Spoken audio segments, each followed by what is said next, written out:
All right, welcome back with a quick little preview, the second last in my mini regional preview series that I've been doing for this second tour. Of course, I'm going to be having my South America one going up tomorrow morning. There are no matches in South America's upper division tomorrow, so I figured pushing it back to tomorrow wouldn't be a big deal. And of course, after this video, I'm going to be doing my week one preview that is going to include all the matches for this first week of the second tour in the upper division. That will, of course, include my fantasy picks. And hopefully it's not too late to be mentioning my fantasy picks. I know it is Monday night already, and the lock time is pretty soon from now, so maybe I'll start doing my fantasy picks a little bit sooner. Maybe I'll make it a separate video that you guys can tune into every single week and see what my picks are. But regardless, getting into this, as per usual, going to be going through each and every team in North America, talking about some of the roster changes, if there were any, and if you guys missed it, you guys can catch an update here. And in general, going through each and every team and talking about what I'd like to see from each team, or things that I'd like to see teams continuing to work on, stuff like that. And in general, just have a nice discussion about a bunch of the teams in this division, which oddly enough, or not actually oddly enough, it was actually quite common, didn't go through that many roster changes like some of the other regions like China and Western Europe. They have all been quite inactive. And another thing about North America that is also a little odd for just them is that pretty much no one in this entire division has a coach other than Evil Geniuses. So I found that to be pretty interesting. But at the same time, it makes a lot of sense. A lot of these teams are self-owned, independent teams.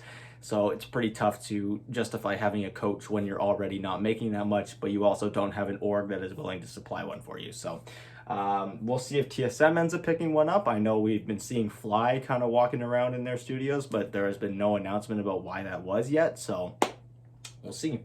But starting off with Quincy Crew, and I'm going to be going through these teams in order in which they finished in the first portion of the regional aspect of the first tour, which is going to be based on, where they finished, obviously. Quincy Crew finishing first place, and Quincy Crew has a pretty impressive run in this tour. I got to say, I was really impressed with their performance, especially with how quickly they were able to really come together as a team, given the fact that they were bringing in 3 brand new players, many of which were coming from overseas.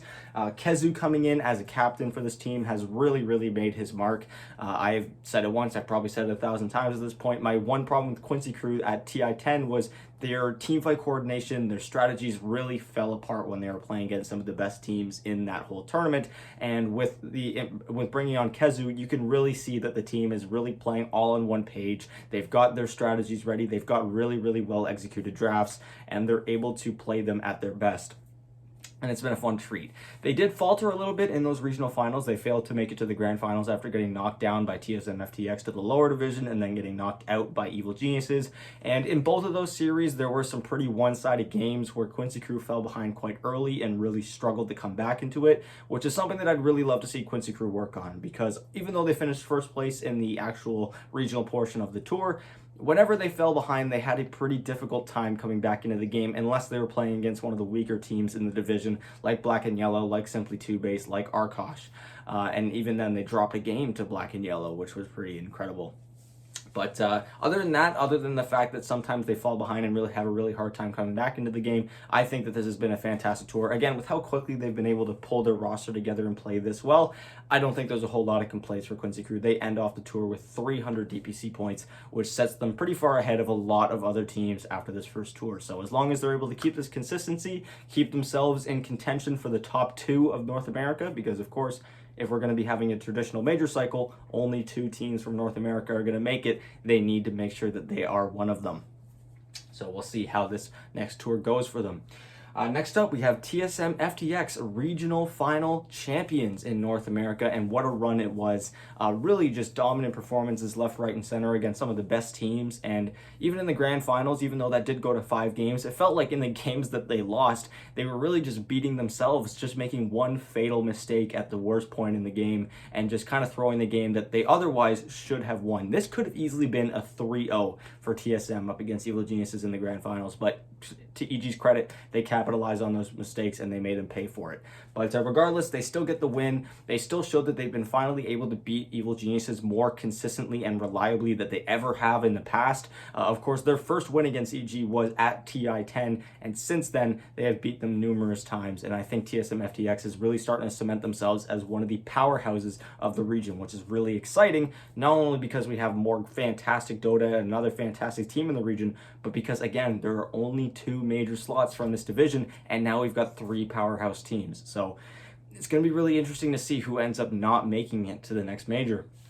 But other than that, again, same thing with, as what I said with Quincy Crew, and I feel like I'll be saying that with Evil Geniuses as well, is what a fantastic tour. Actually, maybe Evil Geniuses is a little different. I'll talk about them when I get there. But fantastic tour. I would love to see them keep that consistency. I've been very, very impressed, actually, with some of the things that I've been talking about with Quincy Crew, where they were struggling to play from behind. TSM.FTX was playing from behind numerous times throughout this tour, and they showed that they knew exactly what to do when that happened, and they came into a lot of games that they should have otherwise not won. So all around, fantastic tour for TSM, and if they continue to improve from here, they could very easily get themselves to the point that they are a contender for the TI-11 championship, and not just another team from North America that isn't EG. So yeah, best of luck to them. And now to talk about Evil Geniuses. It's kind of a weird tour, not exactly what we were expecting, although we could kind of see this coming if we read into it a little bit.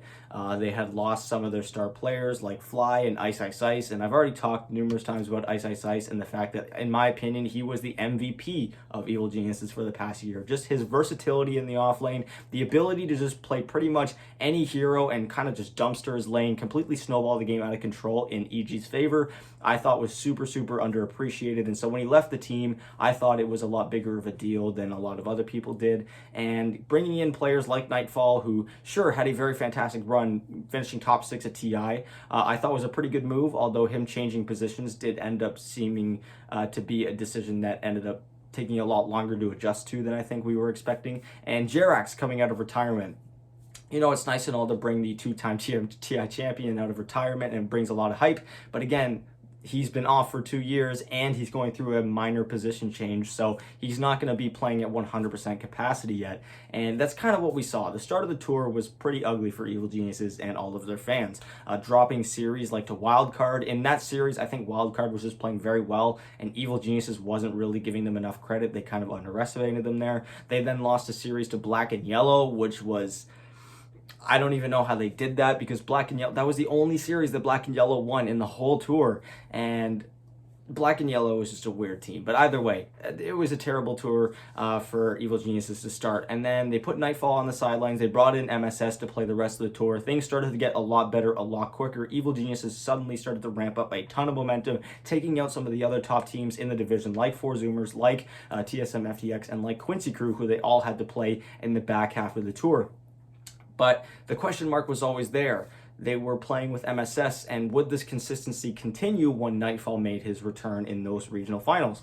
And the answer is, yeah, kind of. The team really did look a lot better. Nightfall, and I know that was mentioned numerous times as well by the English casters if you were watching the series, watching these regional finals, Nightfall really looked a lot more comfortable in his offlane position. He was playing with a lot more confidence. He was always going in for these nice initiations, hitting them, landing them, and overall, I think this is the best performance we've seen from Nightfall in the offlane thus far.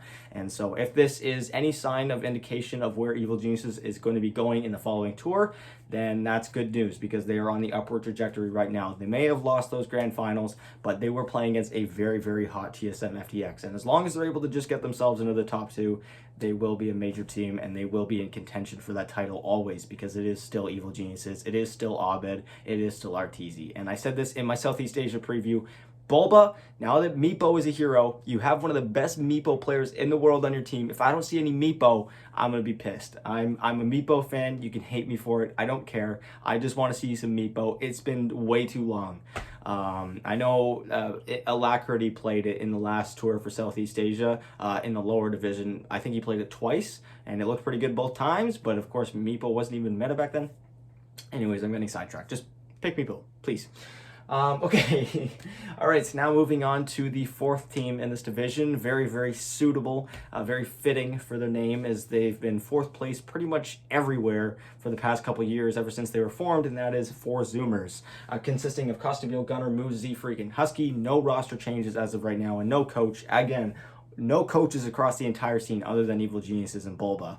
And 4Zoomers, although I think that this is the best performance that they've had thus far, this is the strongest that they've looked as a team, they still are showing that they're not quite able to get up to the next level the same way that Undying was able to get up to the next level throughout the past couple years. 4Zoomers is still really struggling to put up any sort of a consistent fight against any of these teams. I will say that, again, this was their best performance. They're giving them a little bit of a harder time, but they're still not really convincing me that they're going to ever take a game off of one of these teams, or even a series for that matter. So I'm hoping that they continue to improve from there. Other than that, they have a hell of a time dealing with the rest of the division. They were able to beat even the best team in the lower half multiple times, that being WildCard, taking them down in the tour and then in the tiebreakers.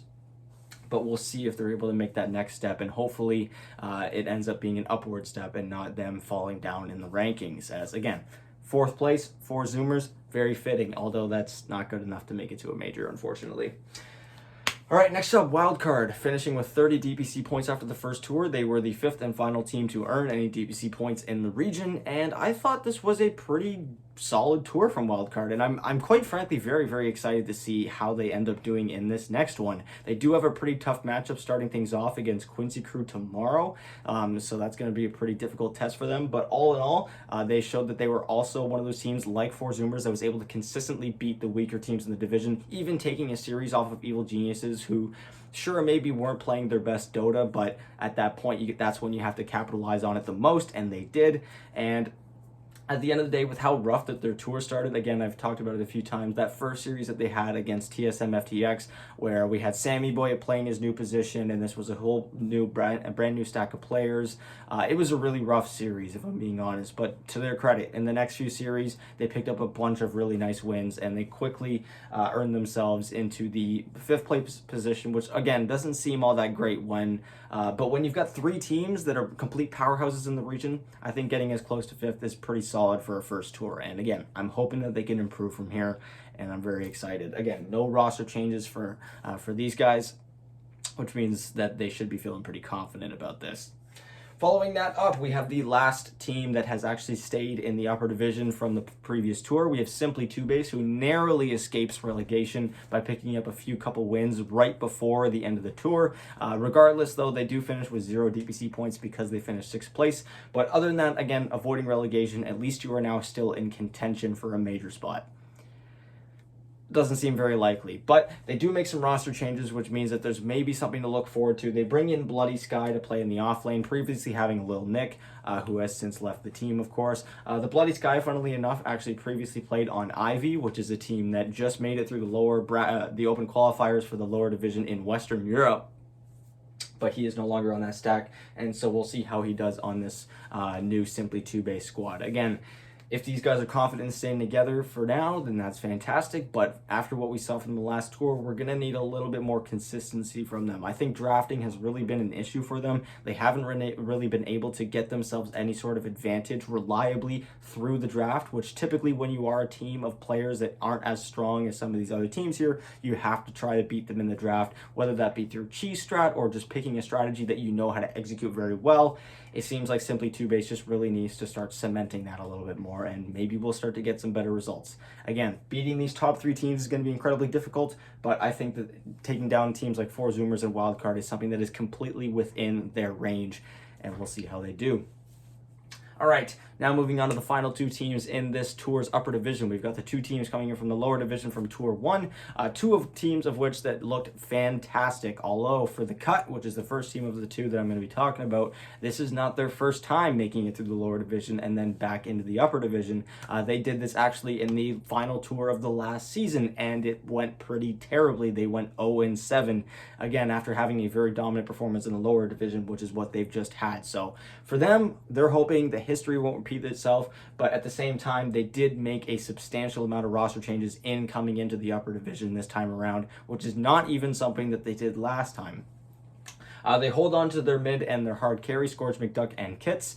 They have stayed on the team for quite a long time now, and honestly, both of them are playing fantastic. Scourge McDuck, if you guys remember watching my North America weekly reviews, he was consistently at the top of the GPM, XPM, and I don't think the KDA, but regardless, he was there for pretty much 6 straight weeks. He was playing some of the best Dota in the entire division, and it showed in the Cuts results going 7-0. However, they are bringing on a bunch of new players, the first of which being Aid.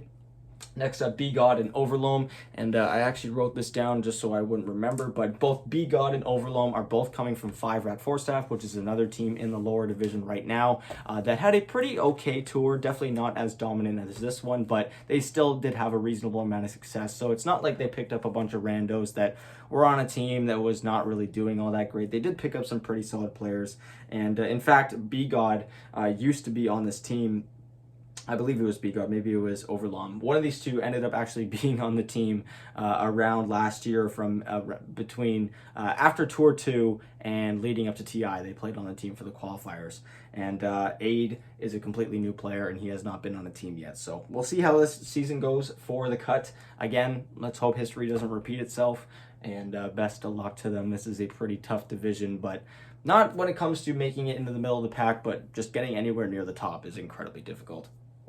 And finally, we have DogChamp, the second of the two teams coming in through the lower division, one of which might actually have a realistic opportunity to make it. Again, with teams like Simply 2-Based having their struggles in the previous tour, the cut may be going to get off to a slow start given all the roster changes that they've been through. This is a fantastic opportunity for DogChamp to sneak themselves maybe into 6th or 5th place. They've held on to their entire roster. They've been playing pretty fantastic. It, of course, consists of Stonebank, Rayla Lisa, Lukey, Yaron the Slayer, and Bloody Nine. Again, no coach. Pretty typical for North America, and I'm excited to see how they do. I remember reading something from the team saying that in the previous season they almost disbanded, but they didn't quite disband. They stuck together for one more tour, and now they've had a pretty fantastic one, going 6-1 in the lower division, only dropping one series, and that being to the cut. So we'll see how they're able to do. Again, very realistic opportunity that they make it into the top 6, avoid relegation, but it'll all come down to their performance in this following tour. So anyways, now I pass the question off to you guys. Who do you guys think wins this division? Again, the top 3 in this division are very contested, and that means that one of them won't make the major. Who do you think that team will be? Anyways, let me know in the comments down below. Thank you guys so much for watching. Preview for week 1 of the upper division going up soon after this video, and that'll, of course, include my fantasy picks, and I will talk to you guys then. Bye.